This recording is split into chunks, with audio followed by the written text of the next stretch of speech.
بھائی T V اور وی C R کے یہ نقصانات ہیں. کل ایک بڑے ڈاکٹر سے ملاقات ہوئی، جمعرات مرکزی بیان ہوتا ہے، تو انہوں نے کہا کہ ایک بہت بڑے پاکستان کے ڈاکٹر جو ہیں وہ ہم لوگ آپس میں بیٹھے تھے، تو انہوں نے کہا ہم ڈاکٹروں کا ایک گروپ بنا رہے ہیں، جو گروپ بنا کر یہ ابتدا شروع ہو چکی ہے میٹنگوں کی، اور وہ گروپ ہمیں بتائے گا، سب کو وہ سمجھائے گا کہ بچوں کی نشو و نما کیوں نہیں ہو رہی، بچپن میں بیماریاں کیوں بڑھ رہی ہیں بچوں کا وزن کیوں بڑھ رہا ہے، اور ان کی دماغی اور معدہ وغیرہ خراب کیوں ہو رہا ہے.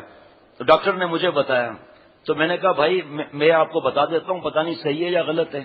بچے صبح سے لے کر رات تک اسکول کو ملا کر لیپ ٹاپ، سیل فون اور ٹیبلٹ، کارٹون، کوئی ایک مفتی نہیں بتا سکتا کہ کارٹون جائز ہے، حرام، اور اس میں فحش کارٹون آ رہے ہیں اور مار دھاڑ کر آ رہے ہیں، بچہ وہی حرکتیں کر رہا ہے گھر کے اندر.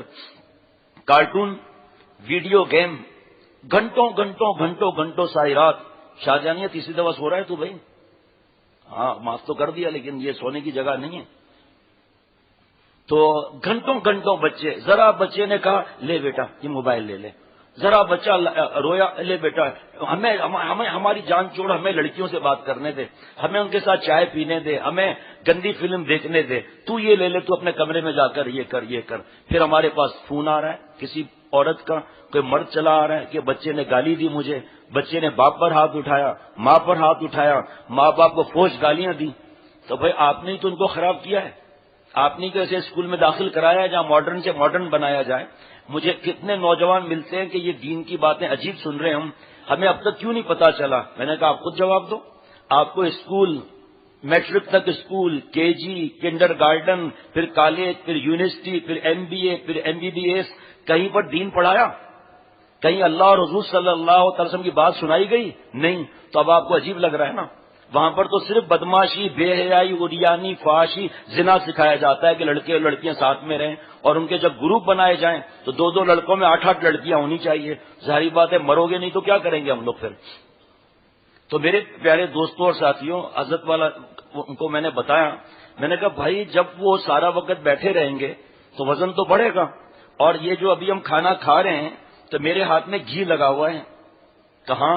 میں نے کہا اب جو لیپ ٹاپ پر بیٹھا ہے، جو ویڈیو گیم کھیل رہا ہے، اور اس میں بھی فائٹ والی اور فائرنگ والی، تو اس کا بلڈ سرکولیشن کیا ہوگا، اس کا برین ہیمریج کے کیا حالات ہوں گے، اس کے ہارٹ پر کتنا پریشر آئے گا، اس کے جسم پر کتنا زلزلہ طاری ہوگا.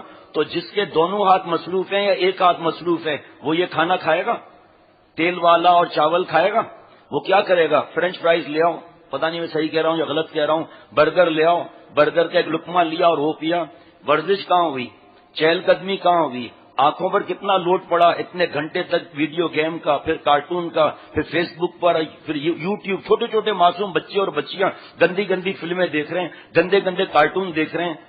تو کیسے وزن بڑھے گا؟ کیسے وزن کم ہوگا؟ کیسے معدہ صحیح ہوگا؟ ہارٹ کی ڈیزیز اور برین ہیمریج یہ سب کیوں نہ ہوں گے؟ تو ڈاکٹر صاحب نے یہاں پر ہاتھ رکھ لیا میرے گھٹنے پر، کہ یہ تو تم وہ باتیں بتا رہے ہو جو ہم لوگ ڈسکس کر چکے ہیں. میں نے کہا ہم آپ کے ڈاکٹر نہیں ہیں بھائی، یہ تو دین کی باتیں ہیں جو سب کو صحیح لگیں گی، لیکن آپ کتنی بھی ریسرچ لے آؤ. میں نے کہا ڈاکٹر صاحب جو آپ کے بھی بڑے ڈاکٹر ہیں جو یہ ریسرچ کر رہے ہیں اور اب اس کو آرگنائز کرنے والے ہیں اور سیمینار کرنے والے ہیں، تو سن لو آپ بات. آپ 1,00,000 سیمینار کر لو لیکن کبھی یہ بچوں سے نکالیں گے نہیں یہ چیزیں. بچہ ناراض ہو جائے گا، بچہ گھر سے چلا جائے گا، بچہ ایسے سینہ دکھائے گا، اور بچوں کو اگر نہ دیں تو آخر بچے کیا کریں.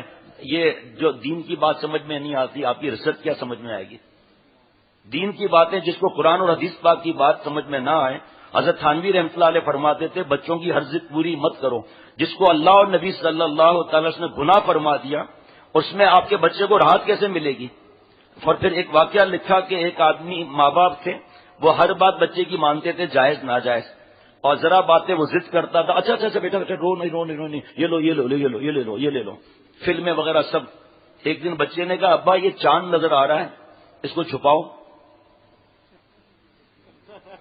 کیا ہے بھائی بیوقوف، چاند کبھی چھپتا نہیں، چاند کو چھپاؤ.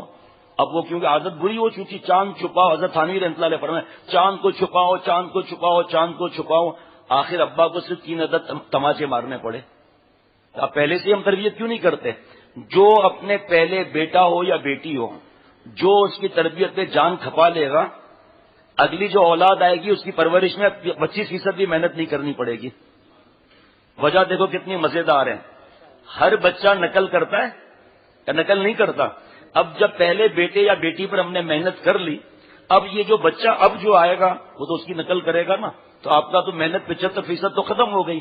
ہم اپنی جان چھڑانے کے لیے، اپنے حرام تقاضوں کو پورے کرنے کے لیے اپنے اولاد کی نافرمانی کی چیز بھی دلا دیتے ہیں.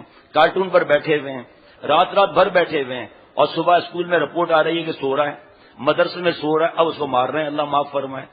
تو یہ چیزیں جب ہم کریں گے اللہ کو ناراض کر کے، تو آپ بتائیے برکت کہاں سے ہوگی؟ ڈاکٹر 3 دفعہ کہہ چکا یہ باتیں، تو ایسا لگتا ہے سیمینار میں ہوئی تھی، وہ ہوئی تھی. میں نے کہا بھائی ہمارے تو حضرت نے ہمیں سکھا دیا کہ جو اولاد کا ذہن دین میں نہیں چل رہا، دنیا میں بھی نہیں چل رہا، اس کی وجہ یہی ہے کہ رات دن پڑھنے گیا اسکول میں تو اس کے دماغ میں تو فلمیں رات کی بسی ہوئی ہیں.